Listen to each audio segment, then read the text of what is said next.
నమస్కారం. Welcome to BRK. నేను miss Priya Varma. ఈరోజు మనతో పాటు స్టూడియోలో ఉన్నారు Rammohan Namile garu, life coach and retired chief manager in Indian bank. నమస్కారం రామ్మోహన్ గారు. నమస్కారం అమ్మా. ఎలా ఉన్నారు Rammohan garu? So far so fine. How are you? Yeah, I'm good అండి. రామ్మోహన్ గారు, ట్రంప్ అధికారంలోకి వచ్చిన తర్వాత బర్త్ రేట్ అనేది తీసేశారు. ముందు దానికి సంబంధించి అమెరికా సుప్రీంకోర్టు వ్యతిరేకాన్ని తెలిపింది, ఇప్పుడు ఆమోదించింది. అసలు ఇలా ఎందుకు జరిగింది? ముందు ఎందుకు వద్దన్నారు, తర్వాత ఎందుకు ఆమోదించారు? ఎవరు? Federal court of US. Yes. క్లుప్తంగా చెప్పాలంటే there is a review for everything. ఒక డెసిషన్ తీసుకున్న తర్వాత it may not be final, it may be subject to review. Then levels ఉంటాయి. Even federal court, what we say supreme court in India, there will be ఎక్కడైనా కూడా there is a level and range. These are two important things. Range of power, ఎవరికి ఎంత power ఉంది, ఏ స్థాయి, ఒకటి vertical, ఒకటి horizontal. They mate of rethought. After thought అనే పదం వాడుతుంటాం మనము. నాకు ఒక ఆలోచన వచ్చింది, నేను సరే అన్నాను, మళ్ళీ ఆఫ్టర్ థాట్ అయిన తర్వాత నో అన్నాను. ఆ రివర్స్లో కూడా it may happen. That is one thing. Then a country అయినా కూడా వాళ్ళ పేట్రియాటిజము, వాళ్ళ country interest paramount. Okay. The country is not in existence for the other people, not for the citizens of other country. వాళ్ళ అనుకూలతను బట్టి ఏ దేశస్తులు, అంటే ఏ కంట్రీకైనా రెండు టైప్స్ ఆఫ్ కంట్రీస్ ఉంటాయి. వన్ ఈజ్ ఫ్రెండ్లీ కంట్రీ, ఇంకొకటి ఎనిమీ కంట్రీ. ఓకే. అమెరికా ఈ మధ్యలో they put a travel ban on about 8 to 10 countries. So it all depends. ఇండియాలో కూడా వీ డూ దట్. ఇక్కడ మనం ఇంకా మోర్ సోషలిస్టిక్, మోర్ డెమోక్రటిక్ ఇదంతా ఉండి వీ హ్యావ్, అంటే ఏ కంట్రీకి వాళ్ళ పొలిటికల్ కంపల్షన్స్ ఉంటాయి. పొలిటికల్ కంపల్షన్స్, రిలీజియస్ కంపల్షన్స్ ఉంటాయి. సో అల్టిమేట్గా ఎల్బో స్పేస్ అంటాము. అంటే మనం మూచేయి ఎక్కడైనా కూర్చోవడానికి, మూచేయి తిరగడానికి కావాల్సిన ప్లేస్ని మనము ఇడియామాటికల్లీ తీసే elbow place. Trump is a kind of person. ఆయన ఎర్లేట్ కూడా హీ వాజ్ ప్రెసిడెంట్. యుఎస్లో 2 టర్మ్స్ కన్నా ఎక్కువ ప్రెసిడెంట్షిప్ ఉండడానికి వీలు లేదు. మన కంట్రీలో అలాంటి నామేం లేదు. అక్కడ అది డైరెక్ట్ ఎలక్షన్. ఆయన ఎగ్జిక్యూటివ్ ప్రెసిడెంట్. మన ప్రెసిడెంట్ ఎగ్జిక్యూటివ్ ప్రెసిడెంట్ కాదు, ఇది honorary. Prime minister is executive year. They took A decision. అంటే ఈరోజు ఒక తీసుకున్న decision not only with respect the citizenship ఇవ్వడము ఇవ్వకపోవడమే కాకుండా, ఏ డెసిషన్ అయినా కూడా కాలాన్ని బట్టి ఈరోజు తీసుకున్న డెసిషను ఆఫ్టర్ 5 years తర్వాత ఇది నాకు సరిపోకపోతే I can stop it, I can modify it, I can rectify it. అంటే గతంలో ఎలా ఉండేదంటే, అమెరికాకు విజిట్ మీద పోయి కూడా ప్రెగ్నెంట్ మదర్స్ అక్కడ డెలివరీ అయితే ఆ బాబుకి పాపకి యూఎస్ సిటిజన్షిప్ ఉండేది. అక్కడ రెగ్యులర్గా ఉండే పేరెంట్స్కి పిల్లలు పుట్టడము, ఇక దాని గురించి చెప్పాల్సిన పని లేదు. వీళ్ళకి ఉన్నప్పుడు వాళ్ళకి ఎట్లాగో ఉంటుంది.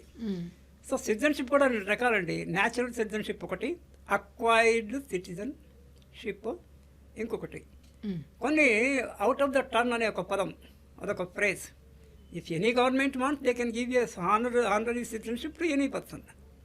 If the particular government of that country wants, that is another thing. Ultimately it's a matter of discretion. అయితే జనరల్గా ఏంటంటే కొన్ని పవర్స్ ఇండివిజువల్గా ఉంటాయి బేస్డ్ ఆన్ ద పొజిషన్.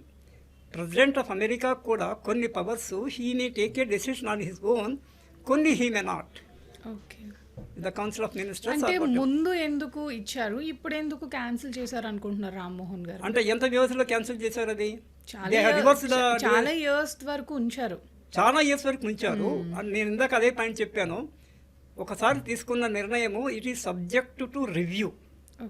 అదే ఒకవేళ కోర్టు రివ్యూ చేస్తే we use the word judicial review. Judicial review కాకపోయినా అడ్మినిస్ట్రేటివ్ రివ్యూ కూడా ఉంటుంది. ఇది ఎప్పుడో 20-30 years back. America is a very vast country.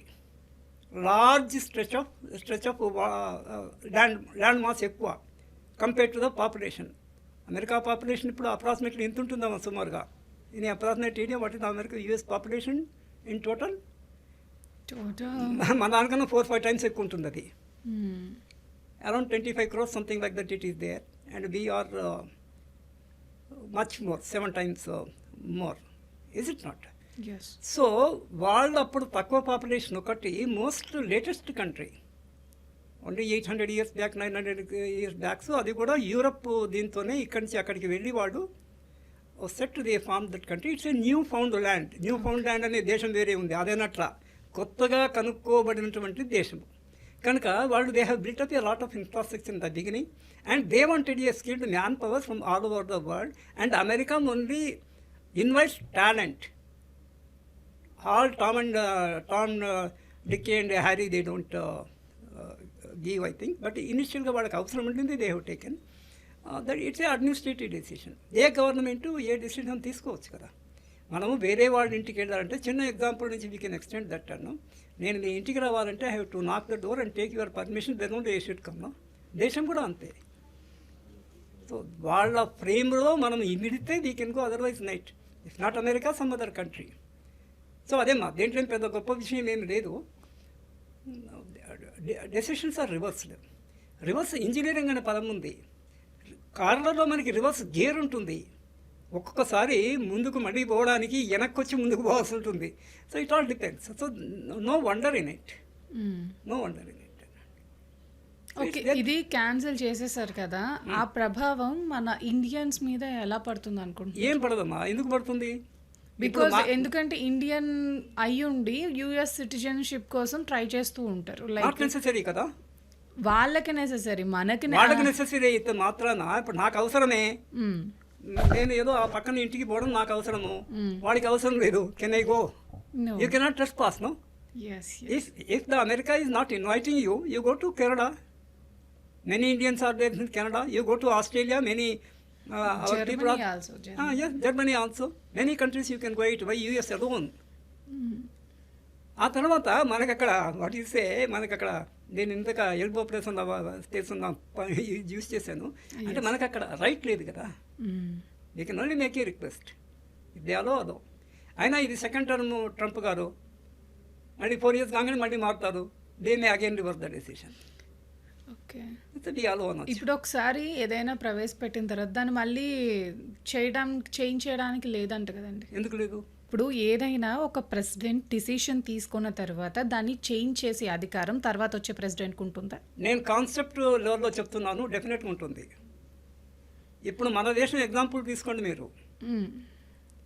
Congress గవర్నమెంట్లో ఉన్న స్కీమ్స్ అవే మనం నడిపిస్తున్నాం కానీ పేర్లు మార్చాము. Okay, yes or no? Same container is changed.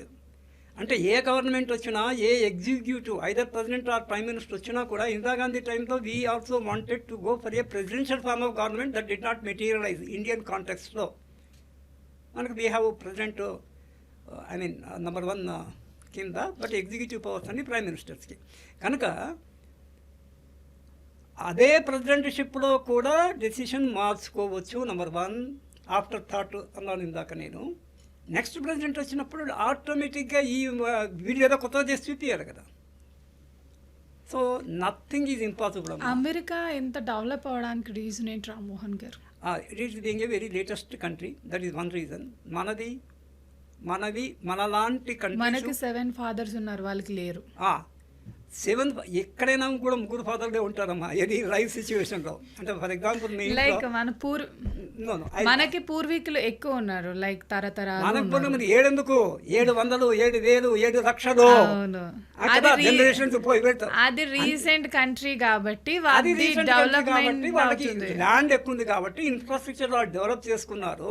ఇప్పుడు కొత్త కట్టుకున్న బిల్డింగ్కి 100 ఏళ్ల పాత బిల్డింగ్కి డిఫరెన్స్ ఉంటుంది కదా. నీకు మెయింటెనెన్స్లోనే అవర్స్ ఇచ్చే బోర్డు 85 అక్కడక్కడ వీక్స్ వస్తుంటాయి. You should go on repairing it. అమెరికాకి ఇంకా ఆ దేశం రాలేదు. It's a nascent country and they have in the past till recent time invited the best talent from all over the world. Okay, thank you Rammohan గారు. Okay అమ్మా, thank you.